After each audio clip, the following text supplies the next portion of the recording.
গুনাহ করছি, যদি এত গুনাহ নিয়ে আমি আল্লাহর সামনে দাঁড়াবো, কবরের ভিতরে যাই, এত গুনাহ নিয়ে আমি কবরের ভিতরে যাই, তাহলে আমার কিন্তু ফেরেশতা আল্লাহ কিন্তু রক্ষা দিবে না।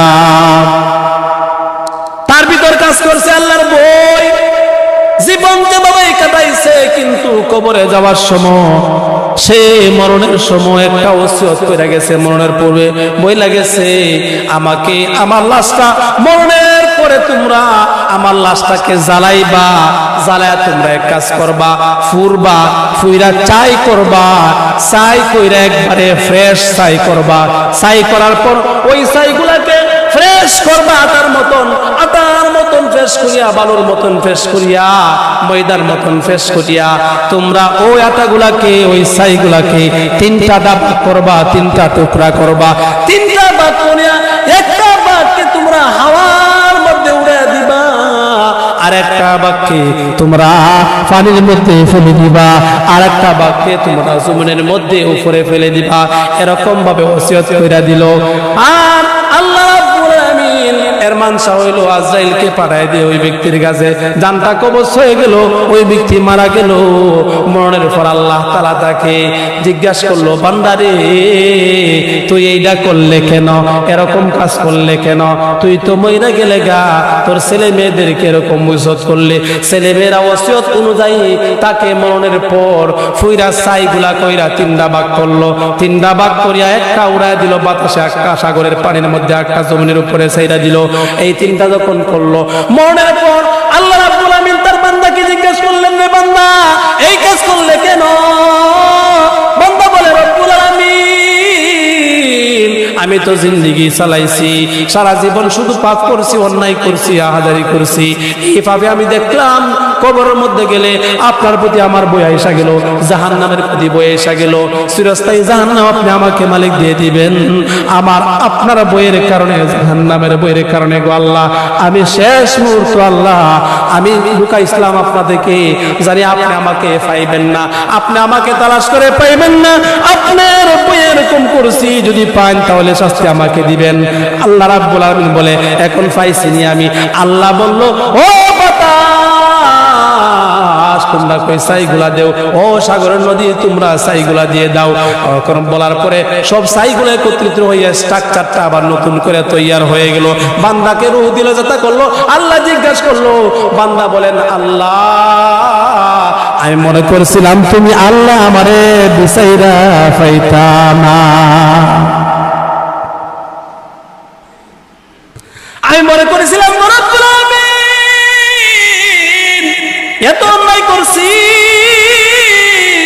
মনে হয় আপনি আমাকে তালাশ করে পাইবেন না, যদি স্বাভাবিক অবস্থায় আসি তাহলে আমাকে তো আপনি ছাড়বেন না, এত গুনাহ করেছি।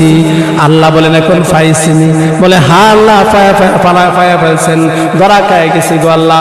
ও বান্দা আমি হইলাম রহমান, আমি হইলাম রহিম, বান্দারে যাই করছো না কেন আমি আল্লাহ তোমারে মাফ করে দিছি। রখসার সে বুরকা কা ধরা পর্দা উঠা দো, লিল্লাহি মুঝে হুসন খুদা দাদ দিখা দো, লিল্লাহি মুঝে হুসন খুদা দাদ দিখা দো। আই বহন করম সদক হুসैन बिन अली का, আই বহন করম সদক হুসैन बिन अली का, प्यासा हो मुझे शरबत दीदार पिला दो, प्यासा हो मुझे शरबत दीदार पिला दो। मैं दूर हूँ मजबूर हूँ ऐ सैयद आलम, मैं दूर हूँ मजबूर हूँ ऐ सैयद आलम, दीदार दिखाते नहीं आवाज सुना दो, दीदार दिखाते नहीं आवाज सुना दो कातिब से मेरे नाम ये आमोल मंग को कातिब से मेरे नाम ये आमोल मंग को जितने अमले जिस्ते उन सबको मिटा दो जितने अमले जिस्ते उन सबको मिटा दो আল্লাহ জাল্লা শানুর মেহেরবানি যে রব্বুল ইজ্জতে কারীম আল্লাহ তাআলা আমাদেরকে পবিত্র সময়ে আল্লাহ তাআলার হুকুমের জন্য আমার সমত পারছে এজন্য মালিকের দরবারে কালিমাতু শুকর আদায় করি বলি সবাই আলহামদুলিল্লাহ। আল্লাহ তাআলার মেহেরবানি নিয়ামত এবং ফজল এবং দয়া এবং রহমতের কারণে আল্লাহ তাআলার এই বিশাল রহমতের কানে আসতে পারলাম আমরা আল্লাহর হুকুম পালনার্থী। তো মহান রব্বুল আলামিন আল্লাহ তাআলা যাকে তৌফিক দান করে সেই ব্যক্তির প্রতি আল্লাহ তাআলা তার মনের ভিতরে এই প্রেরণা সৃষ্টি করিয়া দিয়ে যে তুমি এই রহমতের জায়গার মধ্যে যাও। এই প্রেরণা সৃষ্টি করে দিয়ে একমাত্র বান্দার চেষ্টার কারণে, যে বান্দা চেষ্টা করে এই বান্দার অন্তরের ভিতরে আল্লাহ এই প্রেরণা সৃষ্টি করে দেয়। চেষ্টা কি? চেষ্টা হচ্ছে আখিরাতের বই তার অন্তরের ভিতরে আল্লাহ তাআলা সে নিজ থেকে তো করবে, আল্লাহ রাব্বুল আলামিন রহমত করবে। আখিরাতের বই যে ব্যক্তির অন্তরের ভিতরে ঢুকে গেছে সেই ব্যক্তি কখনো কোনোদিন সে আল্লাহ থেকে দূরে থাকতে পারবে না। এমন একটা মেডিসিন পয়গম্বর সাল্লাল্লাহু আলাইহি সাল্লাম বলেন যে বই এমন একটা মেডিসিন যে এই একটা মেডিসিন যার ভিতরে থাকবো সে ব্যক্তি কোনোদিন গুনার কাজ করতে পারে না। কি করতে পারে না? গুনার কাজ করতে পারে না। এই মেডিসিনটা আপনার আমার সকলেরই প্রয়োজন। এই একটা মাত্র মেডিসিন কাজ না করার কারণে আমরা আল্লাহর হুকুম মানতেছি, এটা সবচেয়ে বড় মেডিসিন। তাফসীরের কিতাবে লেখেন তাকওয়া আল্লাহর বই যে মেডিসিনটা, এই মেডিসিনটাকে তিন ভাবে বিভক্ত করা হয়। তাফসীরে বইজাবের ভিতরে আছে এই মেডিসিনকে তিন ভাবে বিভক্ত করা হয়। একটা হলো ভিআইপি ধরনের তাকওয়া, আরেকটা হইল মধ্যম পন্থার তাকওয়া, আরেকটা হইল নিম্নের তাকওয়া। ভিআইপি তো আমরা হইতে পারতাম না। ভিআইপি কোন ধরনের তাকওয়া? প্রথম নম্বর স্তর। এই তাকওয়াটাকে বলা হয় তাফসীরে বইজাবের ভিতর লেখেন ভিআইপি হচ্ছে এরকম তাকওয়াকে বলা হয় সে তো গুনার কাজ করতোই না, আল্লাহর বইয়ে গুনার কাজ তো করবো না, এমনকি মাকরুহাত গুনাহও সে করবো না, সন্দেহাত গুনাহও সে করবো না। যেই কাজটা সাধারণ গুনাহ, ছোট গুনাহ, সেই ছোট গুনার কাছেও সে যাইব না। তারা হয়েছে আল্লাহর বুজুর্গ, আল্লাহর ওলি। আল্লাহর ওলিদেরকে এই সিফত আল্লাহ তাআলা দান করছেন, তবে তারা চেষ্টা করেছে, যুগে যুগে চেষ্টার বিনিময়ে আল্লাহ তাআলা তাদেরকে এই সিফত দান করেছে। চেষ্টা করছে, চেষ্টার বিনিময়ে আল্লাহ তাআলা দান করেছে। চেষ্টা নাই, আল্লাহ দান করতেন। সাহাবায়ে কেরাম কেমন বই করতেন, কেমন চেষ্টা করতেন, এরকম চেষ্টা করতে হইব। দুই নম্বর তাকওয়ার স্তর হইল যারা নাকি কবিরা গুনাহ করবে না, তবে সগীরা গুনাহগুলো করবে। কবিরা গুনাহ করবে না, সগীরা গুনাহ করবে। ছোটটি করব, আছে না নি? এরপর আরেকটা স্তর আছে, নিম্ন স্তর। তারা কবিরা গুনাহ করব, বড় বড় গুনাহ করব, আবার দাবি দিব, ফুটাঙ্গি দেখাইব আমি মুসলমান। হ্যাঁ, এই তিনটা স্তর তাকওয়া। যারা আল্লাহকে প্রকৃত বই করবে তারা কোনোদিন গুনার কাজ করবে না। এটা এক নম্বর মেডিসিন। সাহাবায়ে কেরাম কিরকম বই করতেন? আল্লাহ কিরকম বই করতেন? তাফসীরের কিতাব উল্টাইলে পাওয়া যায় এক ব্যক্তি আল্লাহকে এমন বই করতো, এমন বই করতো। বাকারা শরীফের ভিতর জিলদে সানের ভিতর আল্লাহ রাসূল সাল্লাল্লাহু আলাইহি ওয়াসাল্লাম ইরশাদ করেন, এক ব্যক্তি এমন বই করতো, আল্লাহকে এমন বই করতো, বই করিয়া আস্থা জীবন সারা জীবন সে আল্লাহর নাফরমানির মধ্যে কাটায় দিছে, আল্লাহর পাপাচারের মধ্যে কাটায় দিছে। সে যখন মরণের পূর্বে ছেলেদেরকে ওসিয়ত করলো, আত্মীয় স্বজনদেরকে ওসিয়ত করলো, শোনো গো আমার ছেলে মেয়েরা, শোনো আমার আত্মীয় স্বজনরা, আমার একটা ওসিয়ত শুনিয়া রাখো, আমি যদি মারা যাই তাহলে তোমরা আমাকে এক কাজ করিও, আমি মারা গেলে তোমরা আমাকে এক কাজ করিও, আমাকে তোমরা স্বাভাবিক যেরকম কবরের মধ্যে দাফন করা হই সেই রকম দাফন তোমরা আমাকে কবরের মধ্যে করিও না। তাহলে কিরকম? কারণ আমি এত পাপ করছি, এত গুনাহ করছি, যদি এত গুনাহ দিয়ে আমি আল্লাহর সামনে দাঁড়াবো, কবরের ভিতরে যাই, এত গুনাহ নিয়ে আমি কবরের ভিতরে যাই, তাহলে আমার কিন্তু ফেরেশতা আল্লাহ কিন্তু রক্ষা দিবে না। তার ভিতর কাজ করছে আল্লাহর বই, জীবন যেভাবে কাটাইছে, কিন্তু কবরে যাওয়ার সময় সে মরণের সময় একটা ওসিয়ত করে গেছে, মরণের পূর্বে বই লাগেছে, আমাকে আমার লাশটা মরণের পরে তোমরা আমার লাশটাকে জ্বালাইবা, জ্বালায়া তোমরা এক কাজ করবা, ফুরবা, ফুইরা চাই করবা, চাই কইরা একবারে ফ্রেশ চাই করবা, চাই করার পর ওই চাইগুলাকে ফ্রেশ করবা, আটার মতন ফ্রেশ করিয়া, বালুর মতন ফ্রেশ করিয়া, ময়দার মতন ফ্রেশ করিয়া তোমরা ওই আটাগুলাকে, ওই ছাইগুলাকে তিনটা ডাবা করবা, তিনটা টুকরা করবা, তিনটা ভাগ করিয়া একটা ভাগকে তোমরা হাওয়ার মধ্যে উড়ে দিবা, আর একটা ভাগকে তোমরা পানির মধ্যে ফেলে দিবা, আর একটা ভাগকে তোমরা জমিনের মধ্যে উপরে ফেলে দিবা। এরকম ভাবে ওসিয়ত কইরা দিল।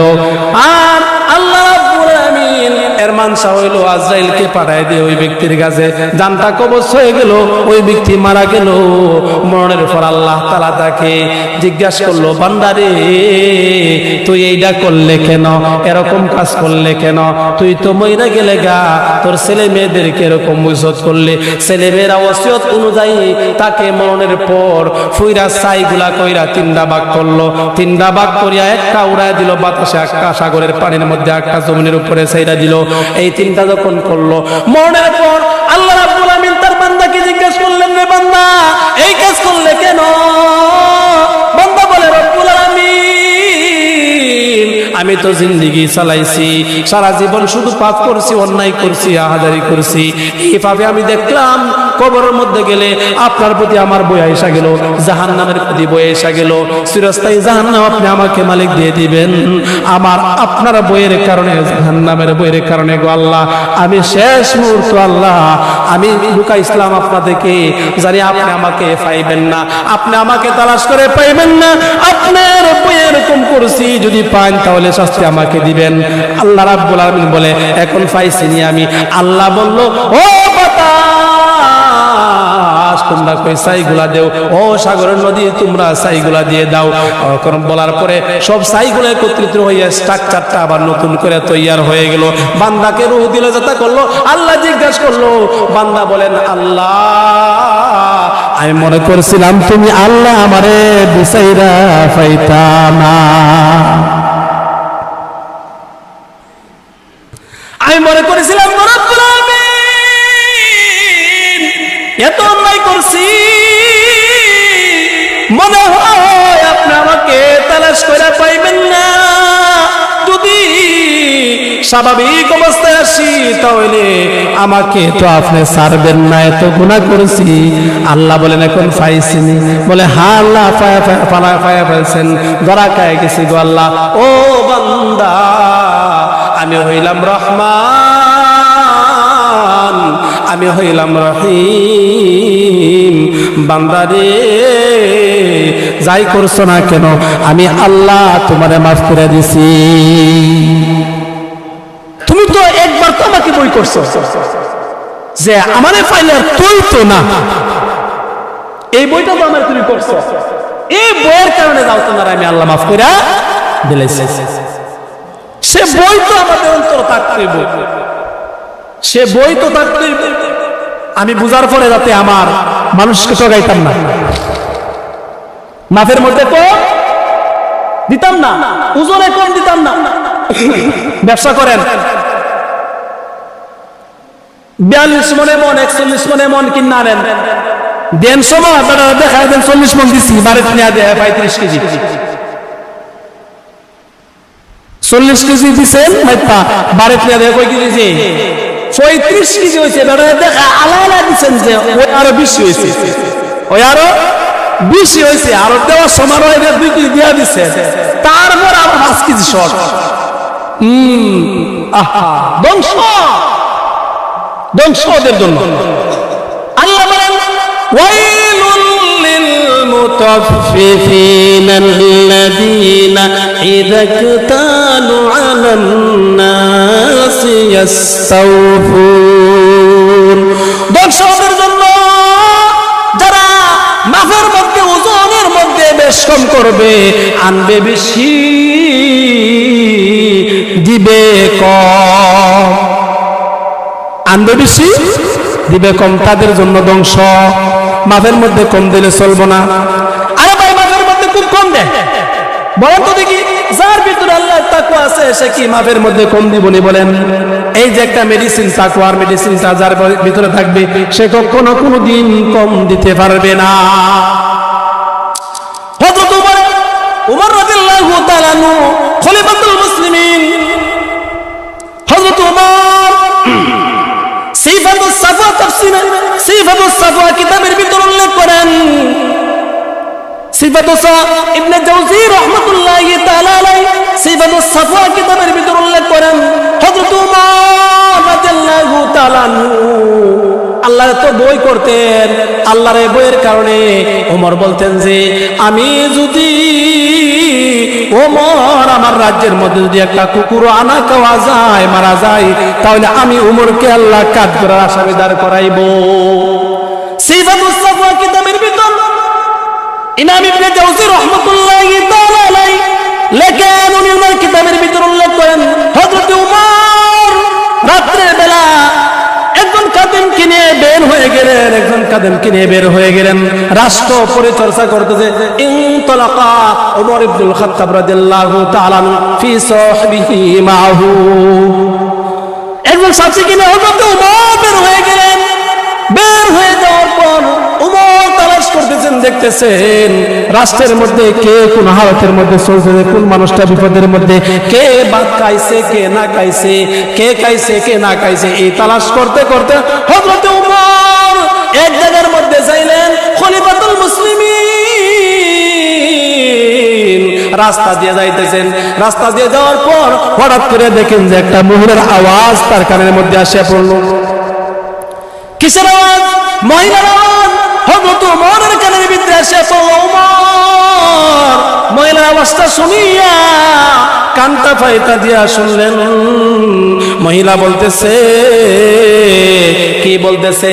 ওগো ওগো আমার সন্তান, ওয়া উম্মি, ওগো মা। প্রথম বলছে মেয়ে মাকে, ইয়া উম্মুন, ওগো আম্মা। আপনি যে বললেন দুধের মধ্যে পানি মিশানোর জন্য, দুধের মধ্যে পানি নিষেধ করেছেন হযরত ওমর রাদিয়াল্লাহু তাআলা আনহু, খলিফাতুল মুসলিমিন ওমর ইবনুল খাত্তাব নিষেধ করেছেন দুধের মধ্যে পানি মিশানোর জন্য। দুধের মধ্যে মা গো আমি কেমনে পানি মিশাইমু? দুধের মধ্যে পানি মিশাইলে খলিফাতুল মুসলিমিন তো নিষেধ করেছে, এজন্য আমি এটা করতে পারি না। মা বলল, আরে তুমি ওমরের কথা শুনতেছো? ওমর কি এখানে আইসা বৈশা লইছেনি? ওমর কি এখানে দেখতেছেনি? ওমর কি এখানে দেখতেছেনি? ওমর কি এখানে আসতেনি? কিন্তু আইরে আল্লাহ কি কেরেশমা দেখেন, ওমর শুনতেছে না নি? ওমর কিন্তু কান লাগা লাগা শুনতেছে, ঘটনা দেখতেছে। মা বলতেছে ওমর কি এখানে শুনতেছে নি? তখন মেয়ে বলল, ওগো মা যদিও ওমর না শুনে গো মা, তাহলে ওমরের মালিক আমার মালিক, আপনার মালিক গো মা। আল্লাহ রাব্বুল আলামিন এটা দেখতেছেনি, শুনতেছেনি। আইনামা তাকুনু ইউদরিকুহুমুল আবসার ওয়া হুয়া ইউদরিকুল আবসার। আল্লাহ কোথায়? আল্লাহ কই? এই যে শাহরুখ দেখতেছেন, এই যে বলার শাহরুখ কথা বললে তো ফুলে যায়, মোটা হয়ে যায়, ঠিক কি না? আল্লাহ বলেন, ও বান্দা তুমি মনে করতেছো আমি কই? বান্দা রে, আইনামা তাকুনু ইউদরিকুহুমুল আবসার, তুমি আমাকে দেখো না, মনে করতেছো কই চাই আমি লুকায় রয়েছি। না না না, ওয়া হুয়া ইউদরিকুল আবসার। সাবধান সাবধান, ওই যে তোমার শাহরগ দেখতেছো রে বান্দা, তোমার শাহরগের চাইতো আমি আল্লাহ নিকটে।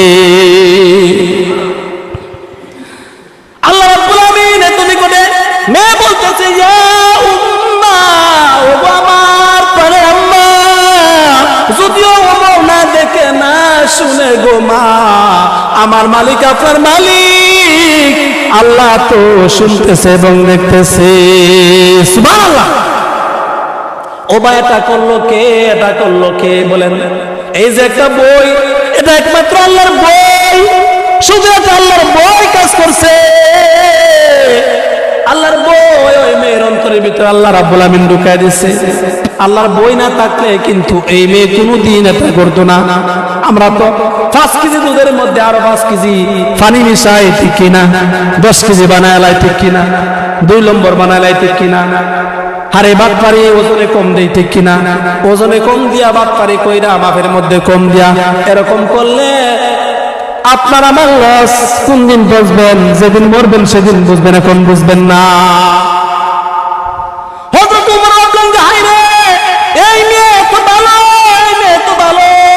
হযরত ওমর চিন্তা করলেন, না না না, এত ভালো মেয়ে আমার এই এলাকার মধ্যে আছে, ওই মেয়ের সারা যাইব না। হযরত ওমর ওই মেয়ের জন্য, হযরত ওমর রাদিয়াল্লাহু তাআলা আনহু, হযরত ওমরের ছেলে নাম হইল আব্দুল্লাহ। নাম কি? নাম কি? আব্দুল্লাহ। নাম কি? হযরত ওমরের ছেলে নাম হইল আব্দুল্লাহ। আব্দুল্লাহর জন্য, আব্দুল্লাহর জন্য হযরত ওমর ওই যে দুধওয়ালির মেয়ে, ওই দুধওয়ালির মেয়েকে আব্দুল্লাহর জন্য হযরত ওমর তাকে বিবাহ করায় আনেছে। সুবহানাল্লাহ। বলছে এটা সাধারণ কোন মেয়ে না, যে মেয়ের ভিতরে আমি ওমর দেখি না, আল্লাহ তো উপস্থিত নাই, কিন্তু আল্লাহ তো সব দেখে। যে মেয়ের ভিতরে তো তাকওয়া ওয়ালা কথা থাকতে পারে, সেই মেয়ের গর্ভ থেকে অবশ্যই ভালো সন্তানের আশা করা যায়, ঠিক কিনা? এজন্যই তাকওয়া থাকতে হইব। শুনেন, আপনাদের অন্তরের ভিতরে তাকওয়া থাকতে হইব, তাহলে কিন্তু ছেলে সন্তান ভালো হইব। তাফসীরের কিতাবে লেখেন যে এই যে আব্দুল্লাহর জন্য ওই মেয়ে দুধওয়ালি মেয়েকে বিবাহ করে আনিল, ওই মেয়ের গর্তে, ওই মেয়ের নসল থেকে ওমর ইবনে আব্দুল আজিজ জন্মগ্রহণ করেছেন। সুবহানাল্লাহ। ওমর ইবনে আব্দুল আজিজ জন্মগ্রহণ করেছেন। ওমর ইবনে আব্দুল আজিজকে, যাকে ওমরের সানি বলা হয়, ওমর ইবনে আব্দুল আজিজকে এই যে দুধওয়ালি মেয়ের গর্তে আব্দুল্লাহকে বিবাহ করা নিছে হযরত ওমর খলিফাতুল মুসলিমিন ওমর। এই মেয়ের গর্তে জন্মগ্রহণ করছে ওমরের সানি, যাকে ওমর ইবনে আব্দুল আজিজ বলা হয়। ওমর ইবনে আব্দুল আজিজকে ইতিহাসের কিতাবে, বেদান সহ অনেক কিতাবের ভিতর উল্লেখ করেন। আব্দুল্লাহ হযরত মুহাম্মদ ইবনে আব্দুল্লাহ তাদের সালার মধ্যে উল্লেখ করেন। কি উল্লেখ করেন? যে হযরত ওমর ইবনে আব্দুল আজিজ এমন শাসক ছিলেন, এমন আল্লাহকে বই করতেন গো। কেমনে বই করতেন? ওই যে যার গর্তে জন্ম নিছে ওই মাও তো আল্লাহকে বই করতো, ঠিক কিনা? আরে সে যখন জন্ম নিল, বড় হইল, তাকে যেদিন নাকি খেলাফতের মসনদে বসাইল, চেয়ারের মধ্যে খলিফাতুল মুসলিমিন হয়ে গেল ওমর সানি, ওমর ইবনে আব্দুল আজিজ যেদিন খেলাফতের মসনদের মধ্যে বসাইল, সে আল্লাহর ভয় এত কাজ করছিল তার অন্তরে, সে বইয়ের কারণে আমি এই রাষ্ট্র কিভাবে চালাইমু, আমি ওমর ইবনে আব্দুল আজিজ কিভাবে এই রাষ্ট্রে চালাইমু, সে বইয়ে ছোট বাচ্চার মতন চিৎকার মারিয়া কান্না করতে শুরু করলো, চিৎকার মারিয়া কান্না করতে শুরু করলো। চিৎকারতেছে এমনকি অন্যান্য কিতাবের মধ্যে লেখেন সে চিৎকারতে চিৎকারতে গইরাইয়া গইরাইয়া সে কান্না আরম্ভ করলো শুধু বাবা বাচ্চাদের মতো। আমি এই দায়িত্ব নিমু না, আমি এই দায়িত্ব নিমু না, আমার দ্বারা দায়িত্ব আদায় হবে না, আমি আল্লাহর আসামির কাঠ করার মধ্যে দাঁড় হইতে পারবো না। এই ছিল ওমর ইবনে আব্দুল আজিজ। সে ক্ষমতা পাওয়ার পরে ক্ষমতা ছাড়ার জন্য, ক্ষমতা দায়িত্ব না নেওয়ার জন্য সে শিক্ষার ছিল ওমর ইবনে আব্দুল আজিজ। আর বর্তমান ক্ষমতা টিকানোর জন্য কি না করতেছে, কি না হইতেছে ক্ষমতা টিকানোর জন্য, লাশের পর লাশ, মানুষের পর মানুষ, মানুষকে পাখির মতো গুলি করা হচ্ছে, ঠিক কিনা? মানুষদেরকে পাখির মতো গুলি করা হচ্ছে। কোটা আন্দোলনের নাম দিয়ে, কোটা আন্দোলনের নাম কিন্তু হয়েছে, কিন্তু এটা নাম কোটা আন্দোলন দিছে, দিলে কি হইব? একটা শর্ত কোটা আরো 9টা শর্ত রয়েছে, একটা মানছে তো মানছে, আরো 9টা বাকি রয়েছে মানছে না। একজন প্রধানমন্ত্রী রাষ্ট্রের বুদ্ধির মধ্যে থাকার কারণে হাজার হাজার মানুষ প্রধানমন্ত্রীর মতো এসে বেশি শিক্ষিত মানুষও মারা যাইতেছে, ঠিক কিনা?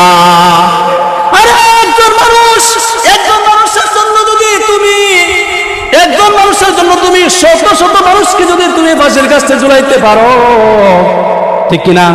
একজন মানুষের জন্য যদি তুমি শত শত মানুষকে ফাঁসির কাছে ঝুলাইতে পারো, রাজাকার হে রাজাকার, তোমার আব্বা রাজাকার সব দিনে মাফ করে দিছিল, তুমি গদ্দির মধ্যে আয়া আবার তোমার বাপের অমান্য করে আবার তাদের বিচার শুরু করছো, ঠিক কিনা? বিচার যে শুরু করছো, তাই নয়, তাই নয়। আরে যে সময় যারা ছোট ছিল তাদেরকে তুমি ক্ষমতার লোভের কারণে, হোক কথা বলার কারণে জ্যেষ্ঠ জ্যেষ্ঠ মুরব্বীদেরকে তুমি ফাঁসির কাছে ঝুলাইছো, যারা রাজাকার ছিল না তাদেরকে তুমি রাজাকার বানায় ফাঁসির কাছে ঝুলাইছো, ঠিক কিনা? যদি তুমি এরকম করতে পারো, প্রধানমন্ত্রী শুনিয়া রাখো, ও প্রধানমন্ত্রী, তুমি যেরকম একজন বাবার জন্য যদি তুমি শত শত মানুষের ফাঁসির কাছে ঝুলাইতে পারো, তাহলে তুমি একজন চেয়ারের মধ্যে প্রধানমন্ত্রী হিসাবে বৈশা রইছ, তুমি একজন প্রধানমন্ত্রীর জন্য হাজার হাজার ছাত্র জনতা মরতেছে, তাহলে তোমার কইবার ফাঁসি দেওয়া লাগবে, ঠিক কিনা? এজন্য চেয়ার নিয়ে কোথা নাই বাংলাদেশে চলছে। আমরা চেয়ারের পাগল না, চেয়ারের পাগল না হোক, আমাদেরকে বলতে হইবে হক বইলা যদি আমরা ফাঁসির কাছে ঝুলে তারপর আমরা ফাঁসি দিতে রাজি, ঠিক কিনা? ওমর ইবনে আব্দুল আজিজ এমন ছেলে ছিলেন, এমন খলিফা ছিলেন, ওমরকে যেদিন খেলাফত দেওয়া হয়েছে হাউ মাউ করে কাঁদছে। তাফসীরের কিতাবে লেখেন, রিসালার ভিতর লেখেন, ইতিহাসের ভিতর লেখেন, ওমর রাদিয়াল্লাহু তাআলা আনহু যেদিন নাকি ইন্তিকাল করে, এদিন দেখলো যে এক ব্যক্তি দেখলো যে বাঘ তার ছাগলকে দইরা, বাঘটাকে ধরছে, বাঘ ছাগলকে দইরা খাইতেছে, হরিণকে দইরা দইরা খাইতেছে, আক্রমণ করতেছে, তার মুখ রক্তে রঞ্জিত হয়ে গেল, রক্তে রঞ্জিত হয়ে গেল। ওই ব্যক্তি চিৎকার মারে দেন, হাই রে কি হইল, কি হইল? আজকে বুঝতে পারলাম ওমর ইবনে আব্দুল আজিজ বুঝি আজকে মারা গেছে। কেমনে বুঝলেন, কেমনে বুঝলেন? কারণ ওমর ইবনে আব্দুল আজিজ এমন ব্যক্তি ছিলেন যে ব্যক্তির যুগে ওমর ইবনে আব্দুল আজিজ যতদিন রাষ্ট্র চালাইছে, বাঘে এবং বৈশে, ছাগলে, বেড়ায়, দুম্বায়, হরিণে সবগুলা এক লাইনে একসাথে মিলিয়ামিশে ঘুমাইছে, মিলিয়ামিশে খাবার খাইছে, একবারে কখনো আক্রমণ করছে না। এই ছিল ওমর ইবনে আব্দুল আজিজ।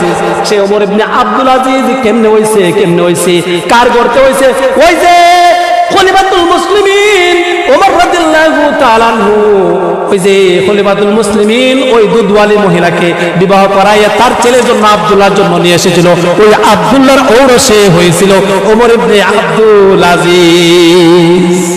আল্লাহু আকবার। এই ওমর ইবনে আব্দুল আজিজ কি না করছে? এই যে আমরা খুতবা দেই না,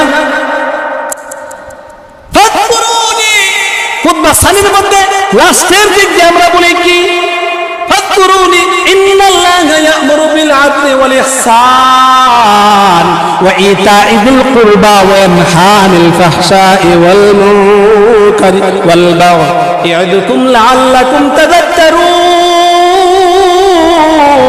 ফাযকুরুনি আযকুরুকুম ওয়াশকুরুলি ওয়ালা তাকফুরুন।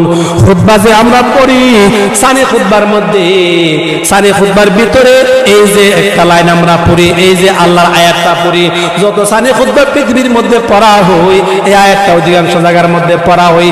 এই ওমর ইবনে আব্দুল আজিজ রাহমাতুল্লাহি তাআলা আলাইহি এই আয়াতটা সানি খুতবার ভিতরে এই আয়াতটা লাগায় দিয়েছিল।